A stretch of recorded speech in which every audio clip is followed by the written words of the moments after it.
Morning దిల్ TMT Swargaseema sandalwood farms and LIC సమర్పిస్తున్న business breakfast షోకి స్వాగతం. గ్లోబల్ క్యూస్ మిక్స్డ్గా కనిపిస్తున్నాయి. చైనీస్ మార్కెట్స్ లాభాల్లో ట్రేడ్ అవుతున్నాయి. యుఎస్ ఫ్యూచర్స్ ఈ సమయంలో మొన్న ఫ్రైడే రోజు భారీగా నష్టపోయాయి. మోర్ దాన్ 2% నష్టపోయాయి ఆల్మోస్ట్ ఆల్ మేజర్ ఇండిసెస్ అక్కడ. ప్రస్తుతం ఆ నష్టాల తర్వాత కూడా ఫ్యూచర్స్ ట్రేడింగ్ లోవర్. సో యుఎస్లో ఇప్పుడు మార్కెట్స్ ట్రంప్ విధానాలని అవగతం చేసుకుంటున్నాయి. ఇక్కడ గందరగోళం జరగబోతోంది. మన దగ్గర inflation expectations, long term inflation expectations highest లెవెల్కి చేరాయి ఇప్పుడు. ఇది అలాగే ఈ వోలటైలిటీ ఇండెక్స్ సిబిఓఈ వీక్స్ 16% పెరిగింది అక్కడ యుఎస్లో. 10-year బాండ్ ఈల్డ్స్ తగ్గుతూ వస్తున్నాయి, 4.2%కి వచ్చేస్తుంది సుమారుగా. డాలర్ ఇండెక్స్ 106.61కి వచ్చింది. సో యుఎస్లో crude prices $74 Brent crude price పడిపోయింది. సో యుఎస్లో ఇప్పుడు ఈ టారిఫ్ విధానాలు ఎటువంటి అనర్థాలకు దారితీస్తాయో, టారిఫ్ వార్ ఎటువంటి అనర్థాలకు దారితీస్తుందో మార్కెట్స్ గమనించాయి, గుర్తించాయి. ఇది వన్ డే ఫినామినాగా మిగిలిపోతుందా అంటే, ఒక టారిఫ్ వార్ ఇన్ఫ్లేషన్ ఎక్స్పెక్టేషన్స్ మాత్రమే కాదు, ఫ్రైడే రోజు మరొక అంశం కూడా పనిచేసింది. చైనాలో మరొకసారి HKUSCOV2 కోవిడ్ కరోనా వైరస్ మరొక వేరియంట్ చైనాలో కనిపించిందట. ఇది పాండమిక్కి దారితీసే అవకాశాలు లేవు, కానీ అయినా కూడా ఒక కలకలం రేకెత్తించింది. యుఎస్లో ట్రేడింగ్ మీద ప్రభావం చూపించింది ఫ్రైడే రోజు.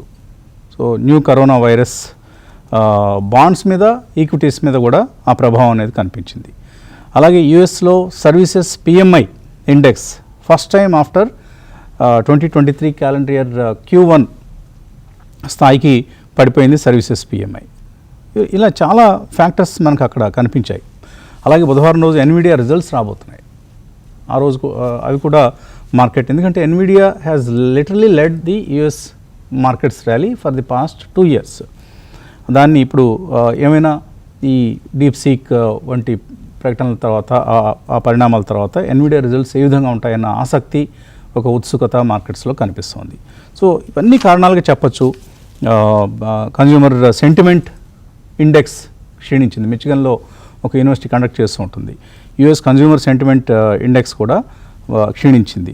సో అక్కడ ఒక స్టాగ్ఫ్లేషన్ అనుమానాలు వ్యక్తం అవుతున్నాయి. అంటే గ్రోత్ తగ్గడం, ఇన్ఫ్లేషన్ పెరగటం, దీన్ని స్టాగ్ఫ్లేషన్ అంటారు. సో అది కూడా అక్కడ పనిచేస్తుంది. సో ఇలా మల్టిపుల్ రీజన్స్ చెప్పచ్చు యుఎస్ మార్కెట్స్ లాస్ట్ ఫ్రైడే తగ్గడానికి. చూద్దాం ఇవన్నీ ఇవాళ ఏమైనా రికవర్ అవుతుందా యుఎస్ మార్కెట్, ఎందుకంటే ఫ్యూచర్స్ అయితే ఇప్పటికీ నెగిటివ్గానే ట్రేడ్ అవుతున్నాయి. కాబట్టి US is now the culprit for a global cell of అని అనుకోవచ్చు. ముఖ్యంగా ఇండియన్ మార్కెట్స్ ఇప్పుడు వీటిని కూడా ఫాలో అవుతున్నాయి. మన ఓన్ డొమెస్టిక్ క్యూస్ మనకు ఉన్నప్పటికీ కూడా యుఎస్ క్యూస్ని కూడా ఫాలో అయ్యే పరిస్థితి కనిపిస్తుంది. కాకపోతే ఈరోజు ఆర్బీఐ ఒక లిక్విడిటీ ఎన్హాన్స్మెంట్ మెజర్స్ తీసుకుంటోంది. $10 బిలియన్ విలువైనటువంటి $, ఇండియన్ రూపీ స్వాప్ ఆక్షన్ని నిర్వహించబోతోంది. ఫలితంగా మార్కెట్లోకి 87,000 కోట్ల రూపాయల లిక్విడిటీ మార్చ్ 4th వస్తుంది. ఇది అంటే ఇంకొక సుమారుగా 10 రోజుల తర్వాత ఈ స్వాప్ ఆక్షన్స్ కారణంగా 87,000 కోట్ల రూపాయల లిక్విడిటీ సిస్టంలోకి ఇన్ఫ్యూజ్ అవుతుంది. ఇది బ్యాంక్స్, ఫైనాన్షియల్స్కి అనుకూలమైనటువంటి అంశం. కాబట్టి ఎలా రియాక్ట్ అవుతాయి బ్యాంక్స్, ఫైనాన్షియల్స్ ఈరోజు ట్రేడింగ్లో, ఏమైనా ఆ సెక్టర్ నుంచి మద్దతు వస్తుందా అనేది ఒకటి మనం చూడాలి. అలాగే ఆర్బీఐ మరొక అంశాన్ని కూడా చెప్పింది. ఫోర్ క్లోజర్ ఆఫ్ ఈ ఫ్లోటింగ్ రేట్ లోన్స్ ఉంటాయి కదా, హౌసింగ్ లోన్స్ కావచ్చు, కన్జ్యూమర్ లోన్స్ కావచ్చు. ఈ ఫ్లోటింగ్ రేట్ లోన్స్ మీద ఎవరైనా ప్రీపేమెంట్ చేస్తే నో ఫోర్ క్లోజర్ ఛార్జెస్ బ్యాంక్స్కి ఆదేశాలు జారీ చేసింది. ఎవరైనా ముందుగానే లోన్ చెల్లించాలి అనుకుంటే foreclosure charges, prepayment charges తీసుకోవద్దు అని ఆదేశాలు జారీ చేసింది. సో కొన్ని అనుకూలమైన పరిణామాలు మనకు కనిపిస్తున్నాయి ఇటు రిటైలర్స్ పరంగా, బ్యాంక్స్ పరంగా. చూద్దాం వీటికి ఏమైనా మార్కెట్స్ రియాక్ట్ అవుతాయో లేదు. ఎందుకంటే గతంలో ఆర్బీఐ 2 సార్లు మనకు లిక్విడిటీ మెజర్స్ని అనౌన్స్ చేసింది, లిక్విడిటీ ఇన్ఫ్యూజన్ అనౌన్స్ చేసింది, కానీ పెద్దగా మార్కెట్స్ చెల్లించలేదు, రియాక్ట్ కాలేదు. మరి ఈసారి కూడా అలాగే ఇగ్నోర్ చేస్తాయా? నెక్స్ట్ 2-3 డేస్ చాలా కీలకం అండి. ఎందుకంటే ఒకటి మనకు ఈ వారం బుధవారం సెలవు ఉంది శివరాత్రి సందర్భంగా, కాబట్టి 4 రోజుల ట్రేడింగ్ మాత్రం జరగబోతోంది. సపోర్ట్ లెవెల్ నెక్స్ట్ నిఫ్టీకి సంబంధించి 22,620, దాన్ని నిలబెట్టుకోవాలి. ఇప్పుడు 800 నిలబడే అవకాశాలు ఇవాళ ఓపెనింగ్లో అయితే లేదు. 22,800 కింద చాలా దిగువన నిఫ్టీ ఓపెన్ కాబోతుంది. 22,620ని నెక్స్ట్ సపోర్ట్గా తీసుకోవాలి, నిలబడుతుందా లేదా. అలాగే బ్యాంక్ నిఫ్టీ 48,800 లాస్ట్ వీక్లో, దాన్ని నిలబెట్టుకుంటుందా లేదా అనేది చూడాలి. కాబట్టి ఇవన్నీ మనకు ఇండియన్ మార్కెట్ సంబంధించినటువంటి కీలకమైన అంశాలు. యుఎస్ మార్కెట్స్ గమనాన్ని చూస్తూ ఉండాలి. అలాగే ఎఫ్ఐఐ సెల్లింగ్ ఎనీవే కొనసాగుతోంది. మరొక అంశం కూడా జరిగింది. బ్యాంక్ ఆఫ్ అమెరికా ఒక సర్వే అనౌన్స్ చేసింది. ఏమిటి ఆ సర్వే అంటే, వరల్డ్లో ఏ కంట్రీస్ ఇన్వెస్ట్మెంట్స్కి అనుకూలంగా ఉన్నాయి, ఇన్వెస్ట్మెంట్స్కి అనుకూలంగా లేవు అనే ఒక సర్వే ప్రతి సంవత్సరం చేస్తారు. ఈసారి కూడా చేశారు. 19% of fund managers are underweight on Indian equities from a 12 months perspective. జనవరితో కంపేర్ చేస్తే ఎక్కువ మంది ఇప్పుడు బేరిష్గా ఉన్నారు ఇండియన్ మార్కెట్ల పట్ల. అలాగే India is now the second least favoured investment destination అయిపోయింది. చూడండి, ఒక 6 నెలల క్రితం వరకు అందరూ ఇండియా అంటే ఓహో వరల్డ్లోనే చాలా గొప్ప మార్కెట్, గొప్ప ఎకానమీ అని చెప్పడం చూసాం. అటువంటిది ఇప్పుడు సడన్గా పిక్చర్ మారిపోయింది. ఇంతకుముందు జనవరిలో లీస్ట్ ఫేవర్డ్ మార్కెట్ అనుకున్న చైనా ఏమో ఇప్పుడు వన్ ఆఫ్ ది ఫేవర్డ్ మార్కెట్స్గా మారింది. ఫేవర్డ్ మార్కెట్స్గా మారింది. అలాగే యూఎస్ కంటే కూడా Germany, Japan, South Korea, China ఇవి బెటర్ మార్కెట్స్ ఫర్ ఇన్వెస్ట్మెంట్స్ అని ఇప్పుడు ఫండ్ మేనేజర్స్ అందరూ కూడా, అంటే గ్లోబల్ ఫండ్ మేనేజర్స్ ఫీల్ అవుతున్నారట. So Japan is Asia's most preferred market, ఎందుకంటే అక్కడ హయ్యర్ ఎకనామిక్ గ్రోత్ కనిపిస్తుంది. తైవాన్ సెకండ్ ప్లేస్కి వచ్చింది. అలాగే చైనా అంతకుముందు ఇప్పుడే అనుకున్నట్లుగా లీస్ట్ ఫేవర్డ్ మార్కెట్ కాస్త ఇది థర్డ్ ఫేవరెట్ మార్కెట్గా మారింది. మనం ఒకసారి ఫండ్ ఫ్లోస్ కనుక చూస్తే 2025లో ఇప్పటికీ చైనాకి $9.6 billion ఆఫ్ ఫండ్స్ ప్రవేశించాయి. అలాగే బ్రెజిల్కి $1.5 billion లాస్ట్ 10 daysలోనేనట. సో ఇది మనకు ఇండియన్ మార్కెట్లకు ఎదురవుతున్నటువంటి పరిస్థితి from the point of view of foreign investors. MSCI China index ఈ సంవత్సరంలో అండి 13% రిటర్న్ ఇచ్చింది. ఎంఎస్ఏ బ్రెజిల్ ఇండెక్స్ 15% రిటర్న్ ఇచ్చింది. ఎంఎస్ఏ ఇండియా ఇండెక్స్ -5% రిటర్న్ ఇచ్చింది. సో ఇది మనకు కనిపిస్తున్నటువంటి పిక్చర్. కాబట్టి క్లియర్లీ ఫారిన్ ఇన్వెస్టర్స్ ఇప్పుడు అప్పుడే ఇండియన్ మార్కెట్స్లో బయింగ్కి వచ్చే అవకాశాలు ఎంత మాత్రం లేవు. మరి రిటైల్ మనీ ఫ్లోస్ కంటిన్యూ అవుతాయా? ఈ నెలలో ఎస్ఐపీలు వచ్చేస్తే కానీ, ఆ వివరాలు వస్తే కానీ మనకు March 1st వీక్లో వస్తాయి. అవి వస్తే కానీ మనకు క్లారిటీ రాదు. సో అందుకని కొంచెం కేర్ఫుల్గా ఉండాలి. బహుశా రౌండ్ 1 అయిపోయింది, రౌండ్ 2కి ఏమన్నా సిద్ధంగా ఉండాలా అనేది కూడా మనం జాగ్రత్తగా గమనించాలి. సో బీ కేర్ఫుల్ అండి, అక్కడ హడావుడి వద్దు. రకరకాల గ్లోబల్ డొమెస్టిక్ ఫ్యాక్టర్స్ మనకు కనిపిస్తూ ఉన్నాయి. మరొక పాజిటివ్ అంశం ఒక సెక్టర్కి సంబంధించి ఈ మార్నింగ్ చూసాం. పవర్ సెక్టర్ ఈ సమ్మర్లో మనకు 270 gigawatts ఆఫ్ పీక్ డిమాండ్ రాబోతుంది. అంటే గత ఏడాది ఐ థింక్ 254, 255 అక్కడ కనిపించింది. ఇంకొక 15 gigawatts of power peak demand ఈ సమ్మర్లో రాబోతోంది. ఇది పవర్ కంపెనీస్కి అనుకూలమైనటువంటి పరిణామం. కాబట్టి ఎనర్జీ స్టాక్స్ కొంత యాక్టివ్గా ఉండే అవకాశం ఉంది. ట్రాన్స్మిషన్ సెక్టర్లోకి పవర్ మినిస్టర్ చెప్పింది నిన్నటి స్టేట్మెంట్లో 9 లక్షల కోట్ల రూపాయల ఇన్వెస్ట్మెంట్ ఆపర్చునిటీ ట్రాన్స్మిషన్ సెక్టర్లో కనిపిస్తుంది. సో అలాగే సెక్షన్ 11 ఏదో ఒకటి ప్రయోగిస్తారు. అంటే సమ్మర్లో ముఖ్యంగా పవర్ ప్లాంట్స్ 100% కెపాసిటీ యూటిలైజేషన్తో నడపాలి అనే ఒక ఆదేశాలు కూడా జారీ చేస్తారు. ఇవన్నీ పవర్ సెక్టర్ సంబంధించినటువంటి అనుకూలమైన అంశాలు. అలాగే మరొక ముఖ్యమైన వార్త కూడా మనకి వాటి పేపర్స్లో చూడొచ్చు. జొమాటో అండ్ జియో ఫైనాన్షియల్స్ ఈ రెండు కూడా నిఫ్టీ 50లో రాబోతున్నాయి. I think March 1st week నుంచి ఏదో వస్తాయి అనుకుంటాను, డేట్ కరెక్ట్గా తెలియదు. బ్రిటానియా ఇండస్ట్రీస్, బీపీసీఎల్ తప్పుకుంటున్నాయి నిఫ్టీ నుంచి. Zomato and Jio Finance add అవుతున్నాయి. సో ఇది ఈ రెండు స్టాక్స్కి సంబంధించి ఏ విధంగా వీటిలోకి ఇన్ఫ్లోస్ వస్తాయనేది కూడా గమనించాలి. ఇంకా ఇన్వెస్ట్మెంట్ డెసిషన్స్ కొన్ని ప్రకటించాయి. బజాజ్ ఆటో తన నెదర్లాండ్స్ సబ్సిడరీలో, బజాజ్ ఆటో ఇంటర్నేషనల్ హోల్డింగ్ అనే నెదర్లాండ్స్ సబ్సిడరీలో $150 million ఇన్వెస్ట్ చేస్తుంది. స్విగ్గీ 1000 crores ఇన్వెస్ట్మెంట్ ప్రకటించింది తన లాజిస్టిక్స్ కంపెనీలో. స్కూట్సీ అనే ఒక లాజిస్టిక్స్ కంపెనీ ఉంది కంపెనీకి. సో ఇలా ఎక్కడా కూడా కార్పొరేట్స్ ఇన్వెస్ట్మెంట్ సెంటిమెంట్స్ దెబ్బతిన్న పరిస్థితి అయితే లేదు. ఇవన్నీ గమనిస్తే మనకు రకరకాల పరిణామాలు మనకు చక్కగా చోటు చేసుకుంటున్నాయి. ఒకటే ఏంటంటే వాల్యుయేషన్స్ ఎక్స్పెన్సివ్గా ఉన్నాయని, ఎర్నింగ్స్ గ్రోత్ చాలా తగ్గిందని, ఈ కారణాలతో మన మార్కెట్స్ పడ్డాయి. రికవరీ ఎప్పుడు వస్తుంది అనేది అటు గ్లోబల్ ఫ్యాక్టర్స్ మీద ఇటు డొమెస్టిక్ రికవరీ మీద కూడా ఆధారపడి ఉంటుంది. కుటుంబరావు గారు, ఏంటి ఏ విధంగా ఈ వీక్ 4 రోజుల ట్రేడింగ్ ఉంది కాబట్టి ఈ వీక్ ఏ విధంగా ట్రేడింగ్ వీక్గానే ఉంటుందా మార్కెట్స్ ధోరణి, లేదు ఎక్కడైనా రికవరీ వచ్చే అవకాశం ఉందా? ఓపెనింగ్ అయితే వీక్ గా ఉంటుందండి. ఎందుకంటే వీకెండ్ ఎఫెక్ట్ యూఎస్ మార్కెట్ లో ఏదైతే కనుక క్రాష్ వచ్చిందో దాని ఇంపాక్ట్ అయితే ఓపెనింగ్ లో ఉంటుంది. బట్ తర్వాత నేను అనుకుంటాం మాత్రం మరీ అంత పెసిమిస్టిక్ గా అయితే లేదు. ఎందుకంటే కాస్త రికవరీ అయితే ఎక్స్పెక్ట్ చేస్తున్నాను మిడ్ వీక్ నుంచి అనమాట. And market should be better by the end of the week కూడా. ఇది సెటిల్మెంట్ వీక్ కూడా ఎఫ్&ఓకి, అది గుర్తుంచుకోవాలన్నమాట. వన్స్ ఈ సెటిల్మెంట్ అయిపోతే కనుక న్యూ సెటిల్మెంట్ ఫైనాన్షియల్ ఇయర్ లో లాస్ట్ మంత్ కాబట్టి వేరియస్ చేంజెస్ ఉంటాయి అనమాట. ఇటు స్పెక్యులేటర్స్ కి కానీ, ఇటు ఏదైతే కనుక టాక్సేషన్ కానీ అడ్జస్ట్మెంట్స్ ఏవైతే చేయాలో అన్ని కూడా ఉంటాయి. కాబట్టి మేబీ మార్చ్ సిరీస్ కొంచెం బెటర్ గా ఉండాలంటే అట్లీస్ట్ ఫిబ్రవరి సిరీస్ యొక్క క్లోజింగ్ లో కొంచెం మోడెస్ట్ గానన్నా తేరుకునేటట్టు ఫీలింగ్ లేకపోతే మాత్రం we will land in further bigger problems అని చెప్పేసి అంటాం.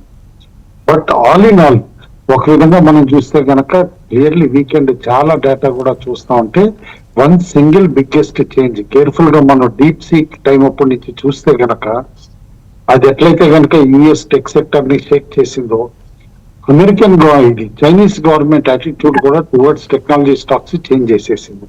ఎందుకంటే అంతకు ముందు అనమాట జాకీ మాన్ అనమాట అండర్ గ్రౌండ్ కి వెళ్ళిపోవటం, ఇన్ఫాక్ట్ అరెస్ట్ అవ్వటం, ఇట్లా ఇవన్నీ కూడా చూసిన కేసులు అనమాట. అలాంటి ఇప్పుడు చైనీస్ పొలిటికల్ బ్రాసెన్ అనమాట టెక్ సెక్టర్ ని బాగా అప్లాడ్ చేయటం కానీ దగ్గరికి తీసుకోవటం కానీ చూస్తూ ఉంటే గ్లోబల్ ఇన్వెస్టర్స్ ఎక్కువగా టెక్ డామినేటెడ్ ఇన్వెస్టర్స్ ఇప్పుడు ఎక్కువ ఉన్నారు కాబట్టి వాళ్ళు చైనాకి అట్రాక్ట్ అవటం కూడా చూస్తున్నాం. దాంతో సెల్ ఇండియా బై చైనా అనేది కూడా ఇంకా ఎక్కువైంది గత కొద్ది వారాలుగా అని చెప్పేసి కూడా క్లియర్లీ అర్థం చేసుకోవచ్చు. ఇన్ఫాక్ట్ ఎఫ్ఐ సెల్లింగ్ ఈ ఫస్ట్ 50 days చూస్తే కనుక 2025 క్యాలెండర్ ఇయర్ లో ఆల్రెడీ 1.1 lakh crore అమ్మేశారు ఆల్రెడీ. అండ్ చైనాలో ఈ సిమిలర్ గా దీనికి డబుల్ ఆర్ ట్రిపుల్ క్వాంటిటీ కొనటం కూడా జరిగింది. కాబట్టి ఏదైతే కనుక ఈ యాటిట్యూడ్ ఇంకా పెరిగితే కనుక ఎఫ్ఐఎస్ పైన నమ్మకం పెట్టుకోవటం మాత్రం ఇక అనవసరం అని చెప్పేసి కూడా అంటాను. అండ్ మోర్ ఓవర్ మన దగ్గర సెక్టార్ వైజ్ అన్నమాట, సెగ్మెంట్స్ వైజ్ ఈక్విటీ కూడా చూస్తే domestic mutual funds share equities లో పెరిగింది. ఎన్ఎస్సి కంపెనీస్ లో చూస్తే దాదాపు అనమాట నియర్లీ ఆల్ టైమ్ హైకి 10% వచ్చేసింది. వేరేస్ ఇండివిజువల్స్ ఇండైరెక్ట్ గా అవనియండి త్రూ మ్యూచువల్ ఫండ్స్ ఏదైనా అవనియండి 18.2%, which is also record high. Whereas FIs 2006 తర్వాత ఫస్ట్ టైం ఎఫ్ఐఎస్ కి ఉన్న స్టేట్ కంటే కూడా individuals the through mutual funds పెట్టిన ఈక్విటీ కానీ 18.2% ఈస్ హయ్యర్ దాన్ ఎఫ్ఐఎస్. ఎందుకంటే ఎఫ్ఐఎస్ ది 13-year లోకి వచ్చేసింది 17.4%. ఇవన్నీ మార్కెట్ లో కూడా రిఫ్లెక్ట్ అవుతున్నాయి. ఎఫ్ఐ సెల్లింగ్ కానీ, స్మాల్ ఇన్వెస్టర్స్ స్టక్ అయ్యి వాళ్ళ ఈక్విటీ సైజ్ పెరగటం కానీ, ఇండియన్ మ్యూచువల్ ఫండ్స్ కంటిన్యూస్ గా కొనటం వలన వాళ్ళ స్టేక్ పెరగటం కానీ ఇవన్నీ కూడా క్లియర్లీ విజిబుల్ గానే ఉన్నాయి మనకి. అయితే గ్లోబల్ క్యూస్ అనమాట ఏవైతే ఇంపాక్ట్ మార్కెట్ ఎక్కువ చేస్తున్నాయో అవి డెఫినెట్లీ డొమెస్టిక్ పాజిటివ్స్ ని నిగేట్ చేసినాయి అని చెప్పేసి కూడా అనుకోవచ్చు. ఎందుకంటే ఆర్బీఐ రేట్ కట్ స్టార్ట్ చేసింది, కన్జంప్షన్ డ్రివెన్ బడ్జెట్ వచ్చింది, ఢిల్లీ అసెంబ్లీ ఎలక్షన్స్ లో బీజేపీకి విన్ రావటంతో ఒక పాలసీ సర్టినిటీ అనేది వస్తుందనే ఆశలు కూడా పెరిగినాయి. ఏదైతే కాస్త 2024 జనరల్ ఎలక్షన్ తర్వాత అన్సర్టనిటీ ఉండిందో సెంట్రల్ గవర్నమెంట్ డెసిషన్స్ లో ఇంకా అది ఉండదు అని చెప్పేసి కూడా కాస్త గట్టి ఫీలింగ్ కూడా రావటం జరిగింది ఢిల్లీ ఎలక్షన్స్ తర్వాత. బట్ మార్కెట్ మాత్రం డెఫినెట్లీ ఎవ్రీ రేంజ్ లో సెల్లింగ్ ఎమర్జ్ కావటం solely because of FII selling అవ్వనియండి, ఆర్ కాన్ఫిడెన్స్ కూడా షేక్ అయ్యి రీటైల్ ఇన్వెస్టర్స్ లో ల్యాక్ ఆఫ్ బయింగ్ అవ్వనియండి, markets are continuously becoming weak అనేది మాత్రం క్లియర్లీ వితౌట్ ఎనీ డౌట్. చాలా సార్లు మనం అంటాం స్మాల్ మిడ్ క్యాప్ పడుతున్నాయి బాగా, అందుకని లార్జ్ క్యాప్ కొనుక్కోండి కొంచెం సేఫ్టీ ఉంటుందని. ఒక్క విజిబుల్ డేటా చూస్తే కనుక లార్జ్ క్యాప్ కూడా ఇమ్యూన్ కాదు. ఇన్ఫాక్ట్ నిఫ్టీ నెక్స్ట్ 50ని లార్జ్ క్యాప్ ఇండెక్స్ కిందే చూస్తాం, నిఫ్టీ నెక్స్ట్ 15 అనమాట. that has fallen 22.3%. In fact, small cap index 20.2% పడింది, whereas నిఫ్టీ నెక్స్ట్ 50 22.3 పడింది. సరే, నిఫ్టీ ఓన్లీ అరౌండ్ 13.5% పడింది కానీ, బట్ నిఫ్టీ నెక్స్ట్ 50 మాత్రం 22% పైన పడిందంటే there is no safety in, ఏదో just because of large cap fundamentals ఉన్నాయని చెప్పేసి సేఫ్టీ ఉంటుంది అని కూడా అనుకోవద్దని అంటాను. ఒక్క లాస్ట్ వీకే మనం చూస్తే టాప్ 10 ఏదైతే గనక most valued market cap firms ఉన్నాయో వాటి మార్కెట్ వాల్యుయేషన్ దాదాపు 1,70,000 కోట్లు తగ్గిపోవటం చూసాం మనం. It's not a small thing. కాబట్టి వీక్ ఆన్ వీక్ ఇట్లా కంటిన్యూస్ గా హిట్స్ తగులుతూ ఉంటే మాత్రం నేను అనుకోవటం మార్కెట్ తేరుకోవటానికి కాస్త కాన్ఫిడెన్స్ టైము రావాలంటే అగ్రెసివ్ గా some government moves which can change the attitude of FIs ఇలాంటిది అనేది కూడా చూడాల్సి వస్తుంది. But otherwise as of now నేను అనుకుంటాం మార్కెట్స్ ఒక broad trading range 22,500 to 23,500 range లో లాక్ అవుతుందా అని చెప్పేసి చూస్తున్నాం. రెండో పక్కన అదర్ ఎసెట్ క్లాసెస్ చూస్తే బంగారం ఆల్ టైమ్ హై దగ్గర ఉంది. నేను చూస్తూ ఉంటే ఇంకా పెరిగే సూచనలు కూడా కనిపిస్తున్నాయి. ఎందుకంటే ట్రంప్ టాంట్రమ్స్ గ్లోబల్ మార్కెట్స్ ఎట్లా షేక్ చేస్తుందో మనం చూస్తున్నాం. అండ్ ఇప్పుడు అక్కడ ఫోకస్ కూడా అన్నమాట ఇన్ఫ్లేషన్, యుఎస్ ఇన్ఫ్లేషన్ పైన ఉంటుంది. అండ్ ఈసారి డేటా వెరీ ఇంపార్టెంట్ కూడా అక్కడ, ఎందుకంటే ఇన్ఫ్లేషన్ డేటా కనుక హైగా ఉంటే నేను అనుకుంటాం యుఎస్ మార్కెట్స్ లో ఫర్దర్ కరెక్షన్ ఏదైతే వీకెండ్ లో ట్రిజర్ అయిందో అది వచ్చే సూచనలు కూడా కనిపిస్తున్నాయి. రూపాయి మాత్రం 87 కింద నిలకడగా నిలబడగలుగుతుంది. 86.68 దగ్గర క్లోజ్ అయిన ఎఫ్ఐ సెల్లింగ్ కంటిన్యూస్ గా ఉంది. మనాపురం ఒక్కటి బ్యాన్ లిస్ట్ లో ఉంది. అండ్ ఎనీవే వీకెండ్ లో న్యూస్ కూడా చూసాం, బెయిన్ క్యాపిటల్ ఇప్పుడు దాదాపు మనాపురాన్ని టేక్ ఓవర్ చేసిందని చెప్పేసి అని అనుకోవచ్చు అనమాట. That is a very key development అని కూడా అంటాను. ఎందుకంటే NBFC spend that to safe business like gold lending business లో ఉన్న కంపెనీని ఒక ఫారిన్ ఇన్స్టిట్యూషన్ బై చేస్తానని అంటే కనుక, అయితే మిగతా మా టెక్నికల్ ఫ్యాక్టర్స్ చూస్తూ ఉంటే మాత్రం డెఫినెట్లీ ఏదైతే కనుక కాల్ ఆప్షన్స్ పైలప్ 23,000 దగ్గర ఉన్నాయో మేబీ ఆ 23,000 కూడా అనమాట ఇప్పుడు టచ్ అవుతుందా లేదా బిఫోర్ సెటిల్మెంట్ అనేది చూసే సూచనలు వస్తున్నాయి. ఎందుకంటే వాళ్ళ ఓపెనింగ్ లో కాస్త వీకిష్ ఓపెన్ అయ్యి 22,700 దాకా కూడా వచ్చేస్తే మార్కెట్ ఆ తర్వాత తేరుకుంటుందా లేదా అనేది కూడా కీలకం అవుతుంది. అయితే కాల్ రేటింగ్ కూడా అగ్రెసివ్ గా అవుతుంది కాబట్టి 23,000, 23,100 దగ్గర మేబీ ఒకసారి షార్ట్ కవరింగ్ కి తిరిగి అది అటెంప్ట్ చేసే సూచనలు మేబీ సెటిల్మెంట్ కి బిఫోర్ వచ్చే సూచనలు అయితే ఉన్నాయి. పుట్ కాల్ రేషియోనా 0.82 క్లోజర్ టు 0.7 దగ్గరే ఉంటుంది, which is the bench mark for buying అని చెప్తున్నాను. విక్స్ మాత్రం అక్కడే ఉంది 14.53 దగ్గర, బిలో 15 అనమాట. బట్ తగ్గట్లేదు గన్ని అని, క్లోజర్ టు 13 వస్తేనే సేఫ్టీ అని కూడా అనుకోవాలి. స్పెక్యులేటివ్ లాంగ్స్ ఎక్కడన్నా కనిపిస్తున్నాయి అంటే మాత్రం ఇప్పుడు పవర్ స్టాక్స్ లోనే కనిపిస్తుంది. ఇందాక మీరు చెప్పినట్టు న్యూస్ ఫ్యాక్టర్ కూడా ప్లే చేస్తుంది, అందులో హై కన్జంప్షన్ నడుస్తుంది ఇప్పుడు. ఇన్ఫాక్ట్ ఇక్కడ తెలంగాణలో కూడా చూస్తున్నాం historically highest single day consumption కూడా లాస్ట్ వీక్ రికార్డ్ అవటం కూడా చూసాం. మేబీ తొందరగా ఎండలు రావటం వలన, ఏసీలు ఇవన్నీ ఎక్కువ వాడటం వలన, ఆర్ ఇండస్ట్రియల్ ప్రొడక్షన్ వలన అనేది ఇమీడియట్ గా చెప్పలేకపోయినా హైయెస్ట్ కన్జంప్షన్ ఉంది. జేఎస్డబ్ల్యూ ఎనర్జీ, టారెంట్ పవర్ ఇలాంటి స్టాక్స్ లో మాత్రం స్పెక్యులేటివ్ లాంగ్స్ బిల్డప్ అయినాయి. షార్ట్స్ ఎక్కడ బిల్డప్ అయినాయి అంటే సైంటో, మ్యారికో, ఫినిక్స్, లూపిన్ వీటిలో షార్ట్స్ ఉన్నాయి.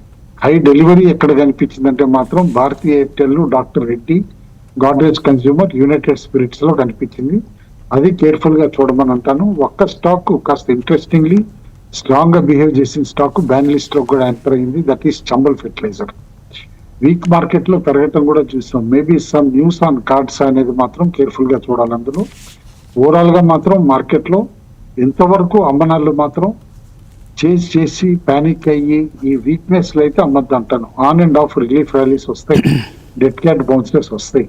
వచ్చినప్పుడే వీకర్ స్టాక్స్ నుంచి ఎగ్జిట్ అవ్వమంటాను. ధైర్యం ఉన్న మోర్ దాన్ 1 year నేను వెయిట్ చేయగలను, ఇయర్ ఎండ్ కల్లా తిరిగి మార్కెట్స్ రికవర్ అవుతాయి అనే సెల్ఫ్ కాన్ఫిడెన్స్ ఉన్న వాళ్ళు మాత్రం గుడ్ ఫండమెంటల్ ఈ సౌండ్ స్టాక్స్ లో చెరీ పికింగ్ చేయొచ్చు అని చెప్పేసి అని క్లియర్లీ కాన్ఫిడెంట్ గా చెప్తున్నాను. ఎందుకంటే ఐ బిలీవ్ మార్కెట్స్ మాత్రం ఎండ్ ఆఫ్ ది ఇయర్ కి వచ్చేపాటికి తిరిగి నిఫ్టీ 25,000 to 26,000 లెవెల్స్ కి వెళ్తే మాత్రం నాకు మాత్రం ఏమాత్రం సర్ప్రైజ్ ఉండదు అని చెప్పేసి అని అనుకుంటున్నా. కాబట్టి షార్ట్ టర్మ్ ఎమోషనల్ గేమ్ ఏదైతే అందరు ట్రాప్ అయి ఉన్నారో దాంట్లో మాత్రం కాస్త కేర్ఫుల్గా ఎమోషన్స్ కంట్రోల్ చేసుకుని ట్రేడ్ చేయాలన్నా ఇన్వెస్ట్ చేయాలన్నా జాగ్రత్త పడటం అవసరం అని చెప్తాను. ఓకే, ఫ్రైడే రోజు చెప్పాను కదా, మీకు ఇన్ఫామ్ చేశాను, గోవా వెళ్తున్నాను. ఒక ఆన్షోర్ క్యాసినో ప్రమోటర్ ఇన్విటేషన్ మేరకు బిగ్ బీ క్యాసినో అని ఒక క్యాసినో ఉందండి గోవాలో, promoted by a Telugu entrepreneur. Off shore back వాటర్స్లో ఉంటాయి నార్మల్గా గోవాలో క్యాసినోస్, అవి 6 ఉన్నాయి. కానీ ఒక 14 క్యాసినోలు ఆన్ షోర్ ఉన్నాయి, అంటే ఒడ్డున అనమాట గోవా టౌన్లో. సో ఈ ఆన్ షోర్ క్యాసినోస్ అయినా ఆఫ్ షోర్ అయినా సరే అది ఒక డిఫరెంట్ వరల్డ్ అండి, అది ఒక ప్రపంచం. ఈ ఇండస్ట్రీ గతంలో కూడా క్యాసినోస్కి వెళ్ళాను, కానీ ఈసారి thanks to our big B casino promoter Ghanta Chittibabu, ఆయన తెలుగువారే, ఏలూరు సమీపంలో దెందులూరు అనే ఒక విలేజ్ నుంచి ఆయన అక్కడికి వెళ్ళారు. అక్కడికి వెళ్ళి ఒక క్యాసినో పెట్టడం, ఆ క్యాసినో అద్భుతంగా ఆయన నిర్వహిస్తూ ఉండడం, ఇవన్నీ చూశాను. గోవా బాగా బీచ్ సమీపంలో ఉంది క్యాసినో. క్షుణ్ణంగా అని చెప్పను, కానీ కొంతమేరకు పరిశీలించే అవకాశం దొరికింది. చాలా సులభంగా డబ్బులు పోగొట్టుకోవచ్చు. దీనికి మన స్టాక్ మార్కెట్ ట్రేడింగ్కి చాలా సామీప్యం ఉంది. ఏంటంటే 95% of F&O traders are losing money అని మనం వార్నింగ్స్ చూస్తూ ఉంటాం కదా. ఆ 95% of gamblers will lose money. మన దగ్గర ట్రేడింగ్లో ఎలా అయితే డబ్బులు పోగొట్టుకుంటుంటారు. సో ట్రేడింగ్తో పోల్చితే చాలా గ్లామరస్గా ఉంటుంది. మన ట్రేడింగ్ ఏంటి, కొంతమేరకు బోరింగ్ అనిపిస్తూ ఉంటుంది. అక్కడ కూర్చొని మనం చూడటం అదంతా కూడా పెద్దగా సబ్జెక్ట్ ఏం లేదు ఇందులో అర్థం కాకపోవడానికి. కానీ ఎంత టెంప్టింగ్గా ఉంటుందంటే people will just like that. నాకు సిద్దిపేట నుంచి ఒక ఆయన కనిపించాడు, అలాగే చాలామంది కనిపించారు. ఎక్కువ మంది తెలంగాణ జిల్లాల నుంచి అక్కడ కనిపించారు నాకు. వాళ్ళు ఆంధ్ర నుంచి వచ్చిన గ్యాంబ్లర్స్ ఏమో రమ్మీ ఆడుకుంటున్నారు. బట్ వీళ్ళు ఈ ట్రెడిషనల్ క్యాసినో గేమ్స్ ఏవైతే ఉంటాయో, రౌలెట్ అని, తర్వాత అందర్ బాహర్ అని ఇలాంటివి ఉన్నాయి, వాటిలో ఎక్కువగా డబ్బులు పోగొట్టుకోవడం చూశాను. ఒక అతను 4 లక్షలు, మరొక అతను 12 లక్షలు పోగొట్టున్నారు నేను వెళ్ళిన సమయంలోనే. చాలా బాధ అనిపించింది. జాగ్రత్తగా ఉండాలి. అక్కడికి వెళ్ళి దాన్ని ఓన్లీ విజిట్ చేసి రావటం ఒక ఎత్తు, ఆడి డబ్బులు పోగొట్టుకోవడం మరొక ఎత్తు. కేర్ఫుల్గా ఉండండి. Don't lose your money. Stock market trading అయినా క్యాసినోకి వెళ్ళటమైనా ఈ రెండింటినీ పోల్చడం లేదు, కానీ బీ కేర్ఫుల్ అని చెప్పాలి. ఆ బాధ్యత మా మీద ఉంది కాబట్టి. ఓకే, బ్రేక్ తీసుకుందాం. బ్రేక్ తర్వాత రామకృష్ణ గారితో, క్రాంతి గారితో మాట్లాడదాం.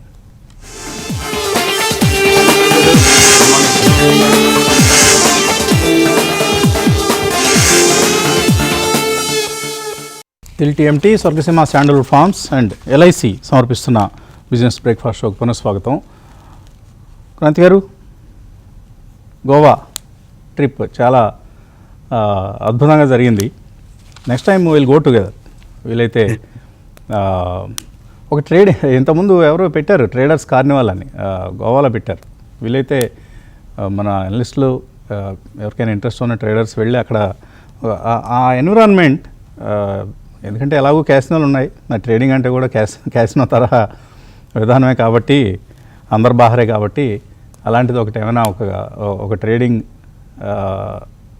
వర్క్షాప్ లాంటిది ఏమైనా కండక్ట్ చేసే ఆలోచన చేయొచ్చేమో, ఏమంటారు? చేయొచ్చు వసంత్ గారు, కొంచెం ఇంట్రెస్ట్ ఉంటుంది. కానీ ఏంటంటే వసంత్ గారు, we are what is exciting in stock markets is not always profitable Vasant గారు. ట్రేడింగ్ ఎక్సైటింగ్గా ఉంటుంది, కానీ ఏంటంటే క్యాసినో లాగానే ఇందాక మా డిస్కషన్లో చెప్తున్నారు, you should know when to exit అని. సో ట్రేడింగ్లో అది కానీ తెలిసినట్టు, అది తెలుసుకుని కొంచెం ఆ ఎమోషన్స్ను కంట్రోల్ చేసుకుంటే it's a one can make profit. Same game casino is also like a stock market trading. Kranti గారు, ఎమోషన్ కంట్రోల్ చేసుకోలేకుండా రివెంజ్ ట్రేడింగ్కి వెళ్ళినట్లు మనకి రివెంజ్ ట్రేడింగ్ అంటాం కదా, అక్కడ కూడా పోగొట్టుకున్న కొద్దీ కసి పెరుగుతోంది వాళ్ళలో. నేను చూస్తున్నాను, గమనించాను. ఇంకా ఎక్కువ స్టేక్స్ పెట్టి ఆడుతున్నారు. సో అవి కంట్రోల్ చేసుకోలేకపోతే మాత్రం భారీగా నష్టపోతున్నారు. ఎనీవే, చాలా చేంజెస్ జరుగుతున్నాయి ఇప్పుడు నిఫ్టీలో, అలాగే నిఫ్టీ నెక్స్ట్ 50లో, వీటిలో చాలా చేంజెస్ తీసుకొస్తున్నారు. నిఫ్టీ నెక్స్ట్ 50లో ఉన్న జొమాటో, జియో ఫైనాన్షియల్ ఇప్పుడు నిఫ్టీలోకి వచ్చేస్తున్నాయి. అలాగే బ్రిటానియా, BPCL వెళ్ళిపోతున్నాయి. CG power, Hyundai, Bajaj housing finance, Swiggy and Britannia, BPCL కూడా నెక్స్ట్ 50లోకి వస్తున్నాయి. సో ఇలా మనకు మార్పులు చేర్పులు కనిపిస్తున్నాయి. మొత్తం 22,000 crores టర్న్ ఓవర్ జరుగుతుందట. ఏంటి, ఎలా ఉంటుంది అనుకుంటున్నారు ఈ ఇంపాక్ట్ ఇండిసెస్ మీద? వసంత్ గారు, ఇది ఏంటంటే ఏదైతే ఇండైసెస్ని కాన్స్టిట్యూయెంట్స్ని చూసే ఇండైసెస్ ప్లేయర్స్ అనేవి యాజ్ పర్ మార్కెట్లో వచ్చే మార్పుల ప్రకారం వసంత్ గారు, గత లాస్ట్ ఇండైసెస్ పెట్టిన కానించి సెన్సెక్స్ చూస్తే కనుక 1986 నుంచి మన నిఫ్టీ కనుక చూస్తే కనుక 2000 నుంచి ఈ ఇండైసెస్ యొక్క మార్పులు అనేది రెగ్యులర్గా జరుగుతూ ఉంటాయి వసంత్ గారు. అండర్ పెర్ఫార్మర్ కింద ఉన్నారంటే ఆటోమేటిక్గా వెళ్ళిపోతుంటుంది అనమాట. ఓకే, వాల్యూమ్స్ ఎక్కడ తగ్గుతాయో అక్కడ ఇండైసెస్లో మార్పులు చేస్తారు. కానీ జొమాటో వస్తుంది ఇండైసెస్లోకి. So which is a welcoming move అనమాట. ఏంటంటే న్యూ ఏజ్ కంపెనీకి నిఫ్టీ 50 టాప్ 50లోకి స్థానం ఇస్తున్నారు. సో నెక్స్ట్ వచ్చేసేసి ఎంఐసిఐ ఇండెక్స్లో కూడా వస్తుంది గారు చేంజెస్ జరిగింది. ఎంఐసిఐ ఇండెక్స్లో హుండై మోటార్స్ వెళ్ళింది కాన్స్టిట్యూయెంట్స్ కింద. సో ఈ చర్న్ అనేది జరుగుతుంటుంది వస్తుంది గారు, మార్కెట్ని నిఫ్టీని ఎక్సైటింగ్గా చేయడానికి. ఎందుకంటే నిఫ్టీలో ఏమవుతుందంటే వసంత్ గారు, it is the key benchmark for, మీరు ఇందాక చెప్పినట్లు ట్రేడింగ్కి ఎక్సైటింగ్ చేసేది 365 days మార్కెట్ ఉన్నంతకాలం ట్రేడింగ్కి ఎక్సైటింగ్గా ఉండేది నిఫ్టీయే. ఎందుకంటే 99% of the F&O volume comes for Nifty only. So దాన్ని ఎక్సైటింగ్గా చేయాల్సిన బాధ్యత స్టాక్ ఎక్స్చేంజ్ మీద ఉంటుంది, ఇండైసెస్ ప్రొవైడర్స్ మీద ఉంటుంది. సో ఆ ఎక్సైట్మెంట్ని యాడ్ చేయడానికి ఈ 365 days ఈ చర్న్ అనేది రెగ్యులర్గా జరుగుతూ ఉంటుంది వసంత్ గారు. It's a part and parcel of the equity game అనమాట. So which is a welcoming move. ఎక్కడ స్ట్రాంగ్గా మొమెంటం ఎక్కడ కనపడుతుందో ఆ స్టాక్ యాడ్ అవుతూ ఉంటుంది వసంత్ గారు. ఓవరాల్గా చూసినట్లయితే నిఫ్టీ స్టిల్ యావరేజ్ రిటర్న్స్, ఈ అడ్జస్ట్మెంట్ జరిగిన తర్వాత కూడా యావరేజ్ రిటర్న్స్ వచ్చేసి 12% మీద నిలబడే ఉంది వసంత్ గారు ఇప్పుడు ప్రస్తుతం. అలాగే మరొక stock L&T technology services IT ఇండెక్స్లోంచి బయటకు వెళ్ళిపోతుంది. అలాగే F&Oలోంచి కూడా వైదొలుగుతోంది. సో ఇది గమనించాల్సినటువంటి అంశం. ఎందుకంటే 9 లక్షల షేర్ల ఓపెన్ ఇంట్రెస్ట్ ఉంది. March 27కి ఈ పొజిషన్స్ అన్నీ క్లోజ్ చేసుకోవాలి దీనికి సంబంధించి, L&T టెక్నాలజీ సర్వీసెస్ సంబంధించి. సో చూద్దాం ఈ ప్రభావం ఆ స్టాక్ మీద ఏ విధంగా ఉంటుందో. రామకృష్ణ గారు, ఫ్రెష్ ట్రేడింగ్ వీక్ ఈ వారంలో మనకు 4 ట్రేడింగ్ సెషన్సే ఉన్నాయి. ఎలా ట్రేడ్ చేయాలి? గుడ్ మార్నింగ్ అండి అందరికి. ఈరోజు మార్కెట్స్ గ్యాప్ డౌన్ సూచిస్తూ ఉన్నాయి. ఆల్రెడీ ప్రీ ఓపెన్లో నెంబర్స్ చాలా హెవీగా కనిపిస్తున్నాయి. 297 అరౌండ్. నిఫ్టీ కూడా 170-150 పాయింట్స్ ఎంప్లాయిడ్ ఫాల్ కనిపిస్తుంది. 300 పాయింట్స్ ఫాల్ కనిపిస్తుంది ప్రీ ఓపెన్లో. అవునండి. సో ఇది బేసిక్గా యాక్చువల్గా చాలా ఇంపార్టెంట్ క్రూషియల్ రైజింగ్స్ ట్రెండ్ లైన్ని కట్ చేస్తుందండి వాళ్ళు. అంటే దాని కింద బ్రేక్ అయిపోయి కింద ఓపెన్ అవుతుంది. సో అది కొంచెం అలారమింగ్. అంటే చాలా ఇంపార్టెంట్ ట్రెండ్ లైన్ బ్రేక్ చేస్తున్నాం కాబట్టి కొంత సీరియస్ ఫాల్ ఇక్కడ నుంచి మనం ఎక్స్పెక్ట్ చేయొచ్చు. అంటే ఒక 3-4% ఇండెక్స్లో నిఫ్టీ లెవెల్లో కొంత కరెక్షన్ జరిగే ఛాన్సెస్ మనం ఇక్కడి నుంచి కొట్టిపారేయలేమండి. అయినప్పటికీ 22,500 అనేది ఒక సపోర్టు. ఆ నెక్స్ట్ సపోర్ట్ వచ్చేటప్పటికి 21,800 ఉంది. కాబట్టి మార్కెట్స్ ఎక్కడ ఆగుతాయి అనేది క్లియర్గా ఎవరికి తెలియకపోయినప్పటికీ నెక్స్ట్ ఇమీడియట్గా ఉండే సపోర్ట్స్ మాత్రం అవే 22,500, అట్లాగే 21,800. నెక్స్ట్ ఓపెన్ ఇంట్రెస్ట్లు అవన్నీ చూసినప్పుడు కూడా రైటింగ్ 22,500 ఉంది ఈ ప్రస్తుతానికి పుట్ రైటింగ్ అనేది. కాల్ రైటింగ్ అనేది 23,100 ఉంది. సో ఈరోజు పడిపోయిన తర్వాత మళ్ళీ ఏమన్నా బౌన్స్ వస్తుందా, లేకపోతే ఏమన్నా రికవరీ అవుతుందా ఈ వారంలో ఏమన్నా అనేది చూడాలి. ఎందుకంటే సెటిల్మెంట్ వీక్ కూడా మంత్లీ సెటిల్మెంట్ ఉంది కాబట్టి ఓవరాల్గా చాలా బ్యాడ్ ఫేజ్లో మార్కెట్ ట్రేడ్ అవుతుందండి. ఎందుకంటే ఒక 8 సెషన్ స్టడీగా పడిపోయిన తర్వాత కేవలం కొద్ది పాయింట్స్తో ఒక రోజు పెరిగింది. తర్వాత మళ్ళీ 4 రోజులు స్ట్రైట్గా పడింది. మళ్ళీ ఈరోజు 5th డే అవుతుంది. సో మార్కెట్ అనేది కొంచెం అందరికీ టఫ్ టైమే అని చెప్పుకోవాలి. మొత్తం మీద ట్రేడర్స్ పాయింట్ ఆఫ్ వ్యూలో చూసుకున్నప్పుడు అంటే లాస్ట్ 4 సెషన్స్ 5 సెషన్స్ చూసినప్పుడు మొత్తం స్టాప్స్ ఎక్కువ హిట్ అవ్వడం చూసాము. మెయిన్గా కన్సాలిడేషన్ ఫేజ్లో ఉంది market.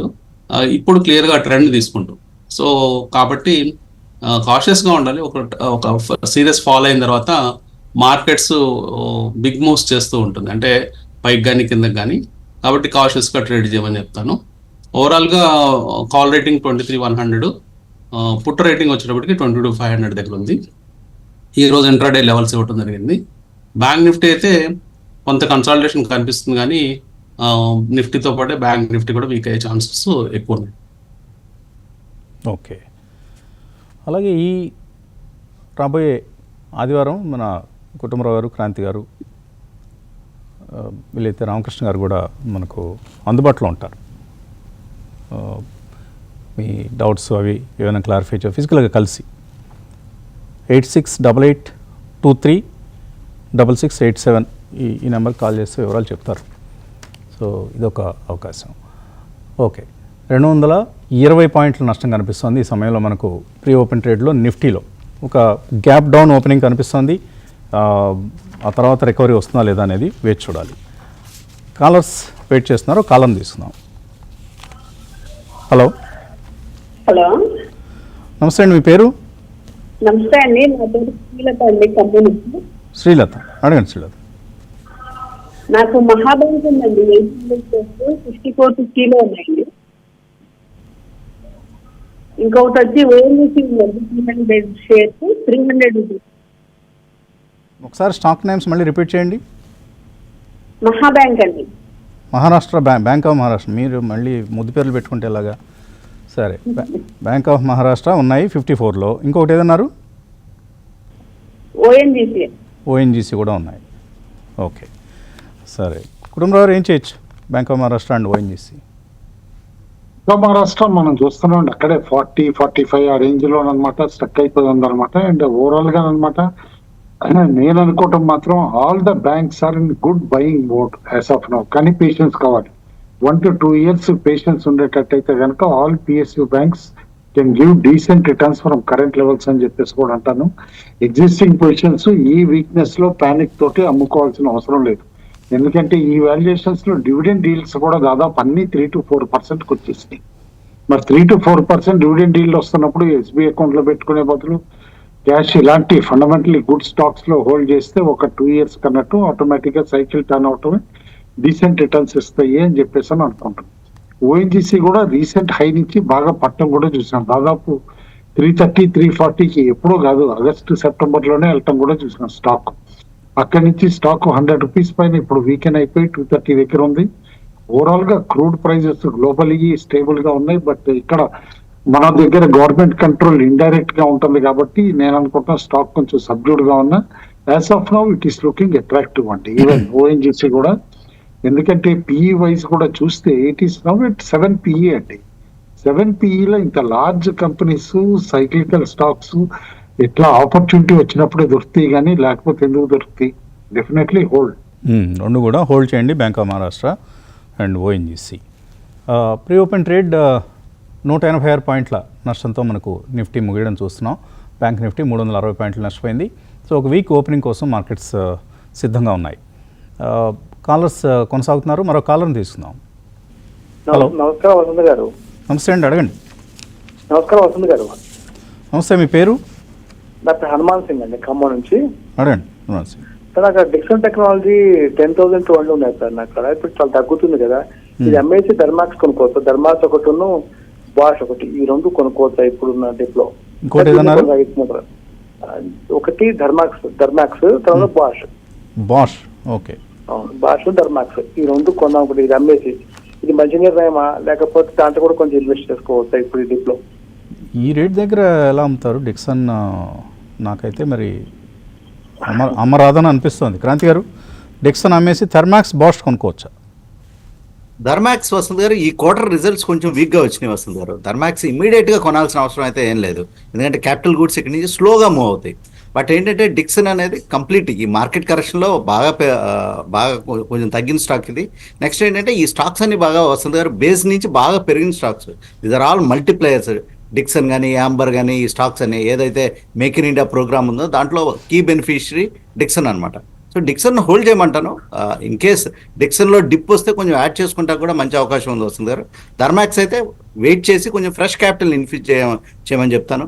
Bosch is a good company, okay. కానీ ఏంటంటే డిక్సన్లో ఉన్నటువంటి ఈ హై వాలటాలిటీ బాష్లో తక్కువగా ఉంటుంది. నెక్స్ట్ ఏంటంటే డిక్సన్లో వచ్చిన మూమెంట్ బాష్లో రాదు వస్తుంది గారు. Bosch is a slow mover stock, but is a high quality companies. Thermax కూడా high quality companies. 1 quarter results థర్మాక్స్కి లింక్ చేయలేం, కానీ ఏంటంటే these are all slow movers. డిక్సన్లో ఏంటంటే హై బీటా ఎక్కువ ఉంటుంది. సో ఆయన హై బీటా చూస్తున్నారంటే these are not the stocks అనమాట, but quality stocks. Fresh capital infuse చేయమంటాను, డిక్సన్ హోల్డ్ చేయమంటాను.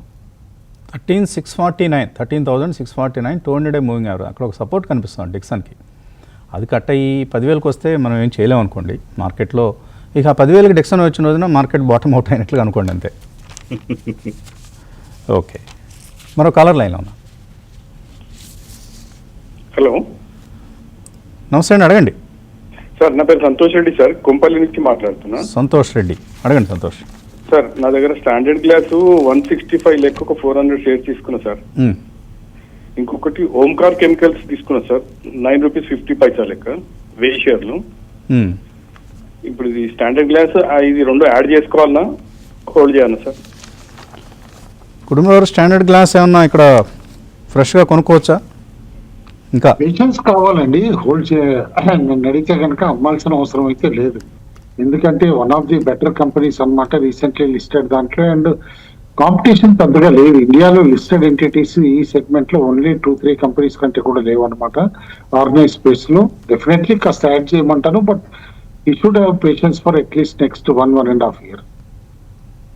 నెక్స్ట్ 1-2 monthsలో స్టాండర్డ్ గ్లాస్ నుంచి కొన్ని అనౌన్స్మెంట్స్ వచ్చే అవకాశం ఉంది, పాజిటివ్ అనౌన్స్మెంట్స్. కాబట్టి ఐ థింక్ ఈ లెవెల్లో పర్లేదు అనిపిస్తుంది. మేబీ 120 ఆ లెవెల్ వరకు ఒకవేళ మార్కెట్ బాగా వీక్ అయితే వచ్చినా రావచ్చు, ఆ అంశాన్ని దృష్టిలో పెట్టుకొని. ఓకే, మార్కెట్స్ ఓపెన్ అయ్యాయి. 140 పాయింట్ల నష్టం కనిపిస్తుంది నిఫ్టీలో. అలాగే బ్యాంక్ నిఫ్టీ కూడా 317 పాయింట్ల నష్టంతో కనిపిస్తుంది. మిడ్ క్యాప్ ఇండెక్స్ కూడా నష్టాలతో మనకు కనిపిస్తుంది ఈ సమయంలో. సో ఒక week opening and advance declines చూస్తే 2 నెగిటివ్. ఎంత నెగిటివ్ అంటే 380 స్టాక్స్ లాభాలతో, 1398 అంటే ఆల్మోస్ట్ 1400 స్టాక్స్ నష్టాలతో 1:4 నిష్పత్తి అడ్వాన్స్ డిక్లైన్స్ మధ్య కనిపిస్తుంది.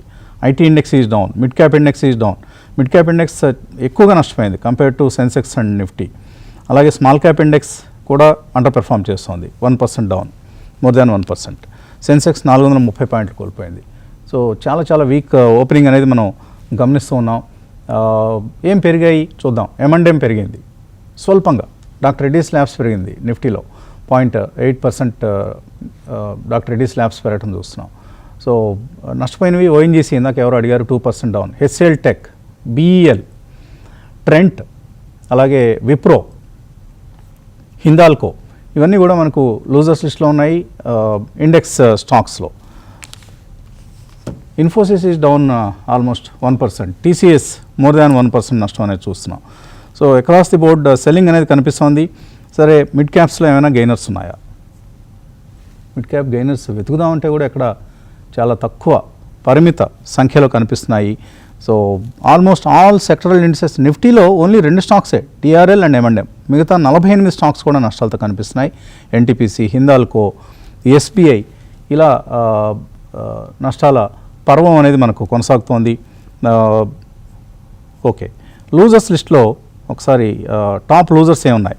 మిడ్ క్యాప్ స్టాక్స్లో మనకు చాలా కనిపిస్తున్నాయి. బట్ అన్ఫార్చునేట్లీ ఒక్క సెక్టర్ ఇండెక్స్లో కూడాను లాభాలు మనకు కనపట్లేదు. మణపురం ఫైనాన్స్ 3% పెరిగింది. అడ్వాన్సెస్ కొద్దిగా పెరగటం అనేది ఈ సమయంలో మనకు కనిపిస్తుంది. రెలిగేర్ మన ఫ్రైడే లాభాలతో క్లోజ్ అయింది, ఇవాళ 3.5% డౌన్ రెలిగేర్ కూడా. రామకృష్ణ గారు. సో మార్కెట్ ఈరోజు డే సపోర్ట్ 22,685 కిందే ఓపెన్ అయిందండి. ఇప్పుడు ప్రస్తుతం 22,630 దగ్గర ట్రేడ్ అవుతుంది. ఇన్ కేస్ మళ్ళీ మార్కెట్ 22,685 ఆ ప్రాంతాలకు వచ్చినప్పుడు షార్ట్ అటెంప్ట్ ట్రై చేయొచ్చు with strict stop loss. Shorts attempt చేయొచ్చు స్టాప్ లాస్తో. కొంచెం మేబీ ఎక్కడైనా అప్ మూవ్స్ వచ్చాయంటే సెల్ ఆన్ రైజ్ పద్ధతిలో ట్రేడ్ చేయాలి. ఓకే, ఇక మెయిల్స్లోకి వెళ్ళాల్సినటువంటి సమయం. సో ఫస్ట్ మెయిల్ తీసుకుందాం. జ్యోతీశ్వర్ అడుగుతున్నారు, M&M ఇవాళ నిఫ్టీలో ఉన్న 2 గెయినర్స్లో ఒక స్టాక్ గురించి అడుగుతున్నారు. M&M స్టాక్ ఏ ప్రైస్లో కొన్నారో అడగలేదు. కుటుంబం వారు హోల్డ్ చేయొచ్చా M&M? మీరు నేను మాట్లాడుకునే లోపల ఎంఎన్ఎం కూడా మైనస్కి వెళ్ళిపోయిందండి, అందులో ఏమి లేదు. But Okay. Last week one of the biggest losers, one of the worst week ఎంఎన్ఎం కనమాట గత ఫోర్ట్ నైట్ మనం కేర్ఫుల్ గా చూస్తూ ఉంటే. బట్ ఈవీ స్పేస్ లో వాళ్ళు చేస్తున్న మూవ్స్ కి ఓవరాల్ గా అనమాట కంపెనీకి ఉన్న బ్రాండింగ్ కి మాత్రం నేను అనుకోవటం it should be good buy, but wait for a bottom to be form అంటాను. ఎందుకంటే ప్రొలాంగ్డ్ బుల్ రన్ తర్వాత ఇంత వర్స్ట్ ట్రేడింగ్ పీరియడ్ నడుస్తుంది దానికి లాస్ట్ 2 weeks అన్నమాట. Let it consolidate at lower levels, ఆ తర్వాతే బై చేయొచ్చు. గీతిక కూడా ఇదే అడిగారు M&M గురించే. టెస్లా ఇండియాకి రావడం వల్ల M&M మైనస్ అవుతుందని. కానీ ప్రైస్ పాయింట్ డిఫరెన్స్ ఉందండి. టెస్లాని డైరెక్ట్గా మనం M&Mతోనో టాటా మోటార్స్తోనో కంపీట్ చేయదు. అది their price models are expensive compared to M&M and Tata Motors. కాబట్టి ఎవరి సెగ్మెంట్లో వాళ్ళు పనిచేస్తారు, దాన్ని మరీ అంత సీరియస్గా మనం తీసుకోవాల్సినటువంటి అవసరం లేదు. ప్రీమియం సెగ్మెంట్లోనే they will compete with a BMW or an Audi, అటువంటి కాంపిటీషన్ మనం చూడబోతున్నాం. మౌనిక అడుగుతున్నారు, క్యాన్ఫిన్ హోమ్స్ 29% లాస్లో ఉన్నారు, NCC 38% లాస్లో ఉన్నారు, హోల్డ్ చేయొచ్చా సెల్ చేయొచ్చా? Can Fin homes and NCC. As of now అయితే రెండు హోల్డ్ చేస్తానండి, ఎందుకంటే అమ్మాల్సిన అవసరం అయితే లేదు. ఎంత కరెక్ట్ అవ్వాలో అంతైతే కరెక్ట్ అయినాయి, ఫండమెంటల్స్ ఇంటాక్ట్ అయి ఉన్నాయి, హోల్డ్ అంటాను రెండు స్టాక్స్. చైతన్య అడుగుతున్నారు, IRB Infra, G land, BEL, IRFC, Suzlon ఇవన్నీ కొనడానికి ఇది మంచి టైమేనా కాదా? అందులో జీలాన్ ఒకటి స్పెక్యులేటివ్ పెట్టండి, మిగతా ఈ సుజలాన్ ఒకటి, IRB ఇన్ఫ్రా ఒకటి ఖచ్చితంగా ఛాన్స్ తీసుకోవచ్చు. ఇక్కడి నుంచి కూడా పెరిగే సూచనలు అయితే ఉన్నాయి. బట్ పేషెన్స్ కావాలి. ఏదైనా మార్కెట్లో ఇవాళ మనం ఏదో కొనొచ్చు కదా, కొంచెం ఈక్వల్లీ కరెక్ట్ అయిపోయి ఇప్పుడు అవైలబుల్ ఉంది సుజలాన్ క్లోజర్ టు 50 అని ఇట్లా చెప్పినా కూడా రేపు అది 40 కూడా అవడానికి ప్రిపేర్ కావాలి. ఎందుకంటే స్టాక్ ఎక్కడ 9-10 రూపాయల నుంచి పెరిగింది 5 years బ్యాక్ చూస్తే, డార్క్ హార్స్ గాని అనమాట. బట్ ఇప్పుడు కంపెనీ టర్న్ అరౌండ్ అయింది, టోటల్లీ ప్రాఫిటబుల్ గా ఉంది. But we cannot gauge the bottom, కాబట్టి పేషెన్స్ ఉంటేనే బై చేయాలి ఏదైనా సరే stocks. Okay. Srikanth, Natco pharma 9 PEలో దొరుకుతుంది, ఇక్కడ కొనుక్కోవచ్చా? 9 కూడా కాదండి, 7.5 PE దగ్గర దొరుకుతుంది ఇప్పుడు. 6 months హోల్డ్ చేస్తానంటున్నారు. 6 months కాదండి, ఇంకా ఎక్కువ టైం ఫ్రేమ్ కావాల్సి వస్తుంది. Q4 బాగానే ఉండొచ్చు అంటున్నారు రిజల్ట్, నెక్స్ట్ ఇయర్ ఇంకా బెటర్గా ఉంటుంది కంపేర్ రిలేటివ్లీ. కుటుంబరావు కొనొచ్చా ఇక్కడ? 650కి ఏమైనా వస్తుందా? Minimum 1 year plus waiting period అంటే కనుక ఖచ్చితంగా కొనమంటారండి, ఎందుకంటే వర్స్ట్ అయితే అయిపోయింది. ఇక్కడ నుంచి ఫాల్ మేబీ నేను అనుకోవటం అనదర్ 5-10% కంటే కూడా ఫాల్ అయితే ఉండదు. రిస్క్ రివార్డ్ అనేది వెరీ ఇంపార్టెంట్ మనం ఏ స్టాక్ అయినా కొనేటప్పుడు. ఇప్పుడు ఇందులో risk reward is very favourable, ఎందుకంటే ఎంతైతే రిస్క్ ఉండిందో అంతా అనమాట అయిపోయి స్టాక్ కరెక్ట్ కూడా అయిపోయింది. ఏదైతే కనుక ఇన్వెస్టర్స్ కాన్ఫరెన్స్ లో ఇటు రాజీవ్ గారు చెప్పిన దాన్ని బట్టి కూడా మేము ఏదైతే ఒక కంపెనీ బై చేయడానికి రెడీగా ఉన్నాం, ఈవెన్ US లో నెసరీ అనేది కానీ, అండ్ ఏదైతే ఒజంపిక్ అనమాట ఇటు వెయిట్ లాస్ డ్రగ్ అనమాట, ఏదైతే దానిపైన క్లారిటీ కూడా నెక్స్ట్ 6 months లో వచ్చేస్తుంది. కాబట్టి రివెల్మెట్ ఏదైతే కనుక ఇప్పుడు ఆపర్చునిటీ క్లోజ్ అయ్యిందో దాని తర్వాత నెక్స్ట్ ఒజంపిక్ ఈ డ్రగ్స్ స్టార్ట్ కావచ్చు. కాబట్టి you should have patience.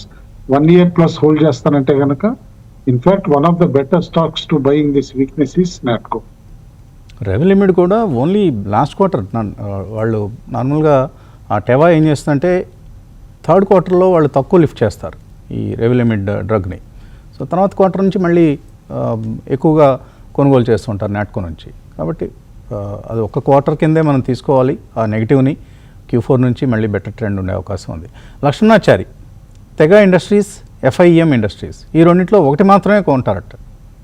Kranti గారు, ఇప్పుడు కొనుక్కోవచ్చా తెగా ఆర్ FIEM? ఈ రెండింటిలో ఏది కొనుక్కోవాలి? తెగా వచ్చి మైనింగ్ వస్తుంది గారు, FIM వచ్చేసేసి majorly focused with respect to automobile. That to segment కనుక చూస్తే కనుక ఈ మన high and premium electric vehicle focused అనమాట. రెండింటిని కంపేర్ చేయలేము వస్తుంది గారు. ఒకటి మైనింగ్, నెక్స్ట్ వచ్చేసేసి టెగా కనుక చూస్తే కనుక వాళ్ళ 80-90% రెవెన్యూస్ ఓవర్సీస్ నుంచి వస్తాయి. చిలీ, ఆఫ్రికా మరియు ఆస్ట్రేలియా, న్యూజిలాండ్ నుంచి వస్తాయి, ఆస్ట్రేలియా నుంచి వస్తాయి. సో అందువల్ల రెండింటిని కంపేర్ చేయడం కష్టం వస్తుంది గారు. కానీ ఏంటంటే కొంచెం వెయిట్ చేయండి. ఈ మిడ్ క్యాప్ స్టాక్స్లో ఇంకా కొంచెం ఈ పెయిన్ అనేది కనపడుతుంది వస్తుంది గారు. ఇమీడియట్గా బై చేయాల్సిన అవసరం లేదు. అది FIM కానీ టెగా కానీ స్లోగా యాడ్ చేయమంటాను. అలాగే నోవా అండ్ అపార్ ఇండస్ట్రీస్ ఈ రేట్లో కొనుక్కోవచ్చా కుటుంబరావు గారు? నవా అయి ఉండొచ్చు. నవా అయి ఉండాలండి. నవా అయితే ఇప్పుడు బైబ్యాక్ కూడా అనౌన్స్ చేశారు కంపెనీ రీసెంట్లీ. అండ్ స్టాక్ కూడా కరెక్షన్ అయిన తర్వాత it is looking attractive. But ఇందాక యాజ్ యూజువల్ మనం అన్ని స్టాక్స్ కి చెప్పినట్టు అనమాట, వెయిటింగ్ పేషెన్స్ అనేది కావాలి as of now. Apar is also fundamentally very good stock without any doubt. High నుంచి కూడా బాగా కరెక్ట్ అయింది. Now it is available at and okay valuation అంటాను, మరీ ప్రీమియం వాల్యుయేషన్ కూడా కాదు. ఇప్పుడు both are good bets. Nagesh అడుగుతున్నారు ఏబీబీ ఇండియా అనుకుంటున్నాను. సో ఏబీబీ టైంలో కొనుక్కోవచ్చా? రామకృష్ణ గారు టెక్నికల్స్ చెప్పండి, ఏబీబీ ఎంట్రీ ప్రైస్ చెప్పండి. రీసెంట్ టైంలో బాగా వీక్ అయిందండి స్టాక్. మేబీ 51.98 ప్రస్తుతం ట్రేడ్ అవుతుంది. కొంత సపోర్ట్స్ అనేది ఈ ప్రైస్ పాయింట్ దగ్గర కనిపిస్తున్నాయి. లాస్ట్ ఫ్యూ సెషన్స్ నుంచి, మనం 2 వీక్స్ నుంచి ఇదే ప్రైస్ దగ్గర హోల్డ్ అవుతుంది. సో కొంచెం లాంగ్ టర్మ్ వ్యూ ఉన్నట్లయితే అట్లీస్ట్ ఒక 1 year పాటు హోల్డ్ చేయదలుచుకుంటే ఈ స్టాక్ కొనొచ్చు. ఓకే, ఈ టైంలో కొనుక్కోవచ్చు ABB. Right. ABB stock for all seasons Vasant గారు. ఎప్పుడు డిప్ వచ్చినా ఏబీబీని యాడ్ చేసుకుంటూ ఉండాలి. సర్ప్రైజ్ చేస్తూ ఉంటుంది స్టాక్. 1000 రూపీస్ నుంచి టచ్ ఆల్ టైమ్ లో హై ఆఫ్ 9200 ఇప్పుడు వచ్చింది. ఇర్రెస్పెక్ట్ ఆఫ్ మార్కెట్ కండిషన్స్ వసంత్ గారు, డిప్ ఏబీబీ లాంటి స్టాక్ లో డిప్ కనపడిందంటే యాడ్ చేసుకుంటా పోర్ట్ఫోలియోలో అక్యుములేట్ చేసుకోవచ్చు. అందులో మార్నింగ్ మనం ఇంట్రొడక్షన్లో అనుకున్నట్లుగా పవర్ సెక్టర్ బాగా పెర్ఫామ్ చేసే అవకాశం ఉంది, at least for the next 1 to 2 years. ఆ టైం ఫ్రేమ్ దృష్టిలో పెట్టుకొని బీబీ లాంటివి కొనుక్కోవచ్చు. ఓకే, థ్యాంక్ యూ కుటుంబరావు గారు, రామకృష్ణ గారు, క్రాంతి గారు. ఇది ఇవాల్టి breakfast show. Thanks for watching.